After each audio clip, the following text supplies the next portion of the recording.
Hello everyone, and this video was very kindly requested by Team Military or Tom's Military. Let's take a look at the short magazine SMLE. Can't get the whole thing in frame. So, I've owned this one for a while now, and yes, you've seen the front end. Just to make it clear, this is deactivated. So let's go and prove that. So of course let's just go and take up the magazine, 10 round magazine, don't worry YouTube. So a 20 round magazine, all those magazines did exist. Let's take up the bolt. As you can see, bolt head has been ground off. There is nothing in the chamber.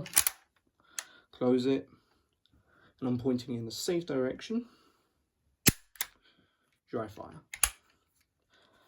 So this video was once again requested by Team Military or Tom's Military. Please check his channel out.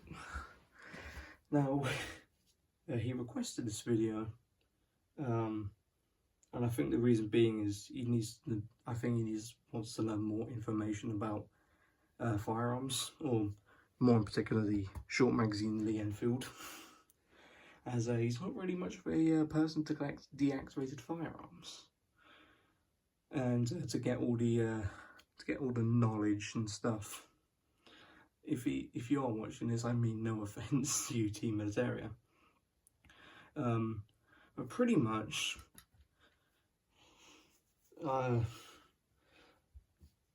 let's just go over it.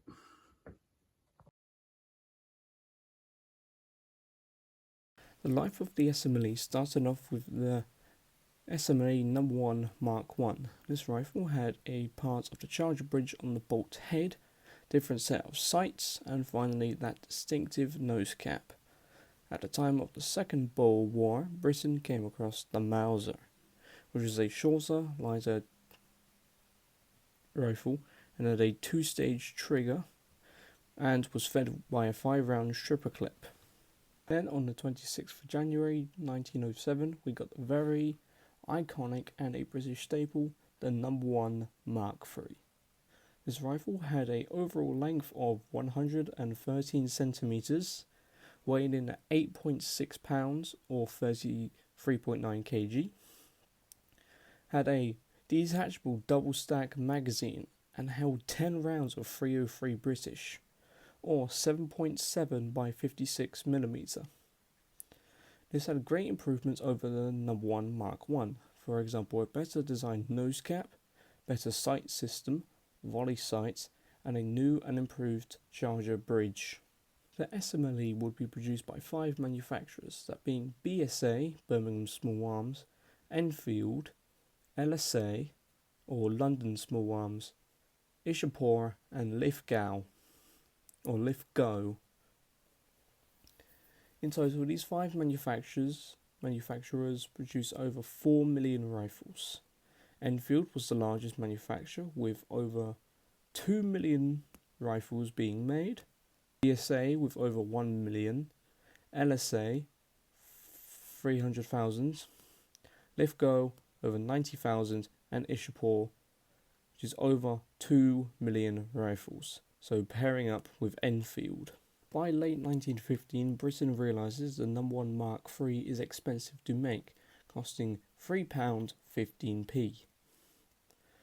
Early 1916, the Mark III style was introduced, which removed the following features: the magazine cutoff, the volley sights, the stock disc, although some of them can be found on earlier examples, and the windage sight.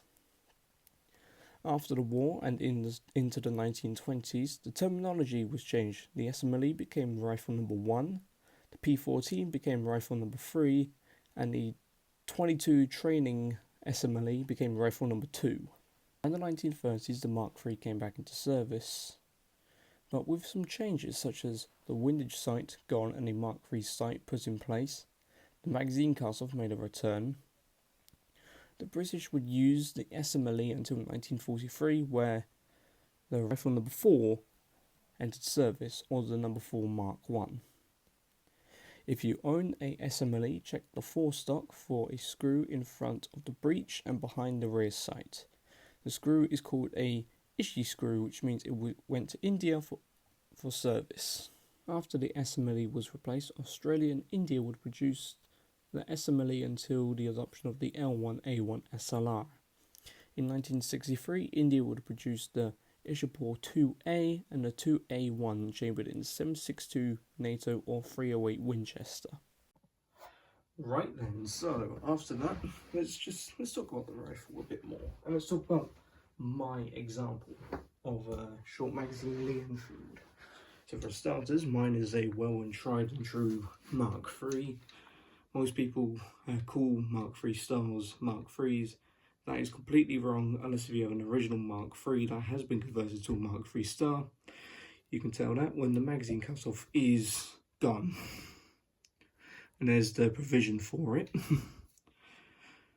I'm holding this at a very awkward angle right now. Here we have your windage sight. I forgot to mention that this is an original Enfield 1915. Most lead numbers matching. I'm quite happy about that. Mine has the regimental disc, stock disc in other words. Mine is a very nice example. The interesting thing is, like what I mentioned, mine has not went down to India for a service. So it did not go down to India and get a Ishi bolt right here, which is kind of like the Mauser in a sense. It's kind of like the Mauser's recoil bolt, because you know, like most Mausers, they have like a bolt in front of the breech area. That's for recoil. Of course, the action on this one is just pure glossy. It's just so smooth. Once again, ow.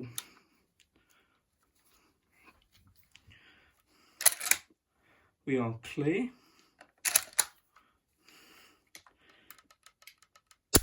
Trigger pull. So the interesting thing is, mine is the older version of the 4 stock. The later versions had a metal piece around this brass pin. That's so you can take the 4 stock off before you take off the buttstock. Well, you can actually take the buttstock off before the 4 stock. We can do it any way around. Even with my one, I have to take the 4 stock off and then take the butt off, the buttstock off, because there is a screw that runs all the way through into the stock, through the socket, and in there. Again, we are empty. I'm just going to gently decock it. So the interesting thing about the SMLE, there are 3 safeties. Of course, we all know about the standard safety right here, the thumb safety. We know about the second safety, which is in the cocking piece, half cock, which is pretty much just jams the trigger, and I'm not left-handed, by the way, I am right-handed. So I'm using my right hand to support the gun. Of course, now it's cocked. Of course, it can dry fire.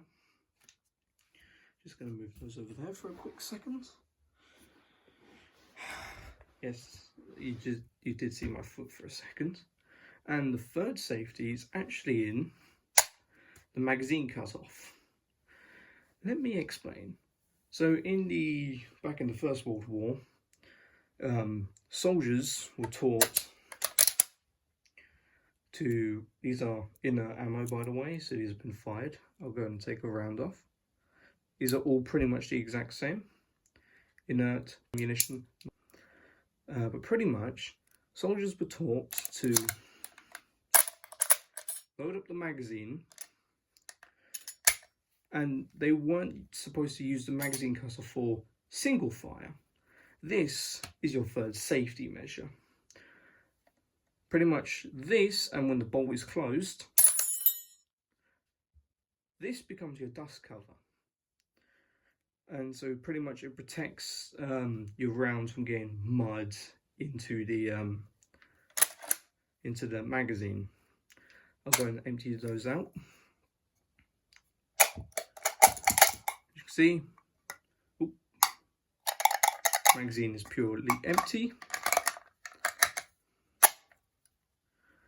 Magazine cutoff is open because this is over 100 years old, 106 years old, I think. I think it's 106 years old, but I'm not entirely too sure. But yeah, pretty much this is your third safety. So of course, this is your first, second, third safety. So in a sense, soldiers weren't using the magazine cutoff. Pretty much soldiers weren't loading up 10 rounds, putting the cutoff on, single loading, and then fire. They weren't doing that anymore. Pretty much what it was taught was you have 5 rounds or you have 8 rounds in the magazine, and pretty much use the cutoff to seal up your rounds for good. So you're not, you're not taking a round, once again, inert. You're not taking a round and you're just throwing that into the chamber. I didn't actually throw it into the chamber, and there's another sign of deactivation. There is a cut right there, and there's also a pin in the breech. I'll insert photos. But pretty much, soldiers weren't single loading rounds and firing. No. This is your third safety. So pretty much what the magazine cutoff does, pretty much stops soldiers from accessing the ammunition inside the magazine.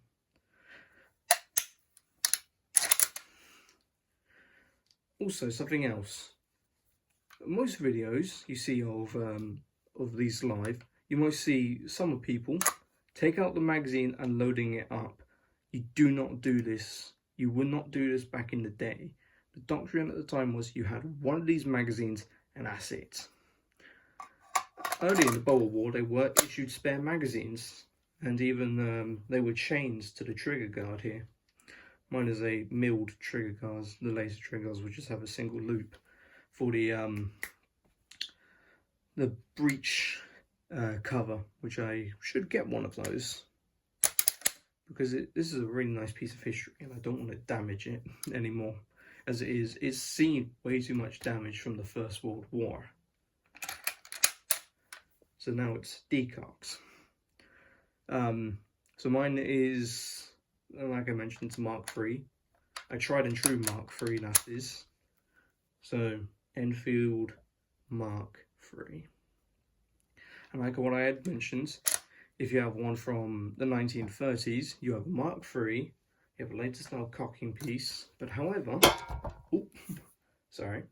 you have a Mark III star safety. Not safety, sight. And yes, you are seeing the Sling, the pattern 1937 Sling. I remember thinking, that's the wrong way to put a sling. No, this is the historically accurate way to put on an SMLE sling. You don't want to have it this way. Well, yes, if you want it that way for comfortability during reenactments and stuff. No, don't. Well, you can do that, but if you want to be historically accurate, flip the sling this way, so you have these going to the timber. Anyways, so, and of course these were issued with Mark II chargers. Mark II chargers are pretty much, I'm using Mark IV. Mark IV Charger. Funny enough, Charger magazine in French is Charger. Pretty much you have this big hole at the end for the Mark IV. For the Mark II, you have it right here. So this big hole right here, which is a bit silly in my opinion. But then again, I wasn't the one in charge at the time of 1907. Of course, as you can see, it's just an empty charger clip, empty magazine. Put it into the charger bridge. It's got enough play in it. And of course you can have music to your ears. Just like so. I've already done a compilation of that. There's also a deactivation marking right there, and there's also one on the there it is, on the bolt.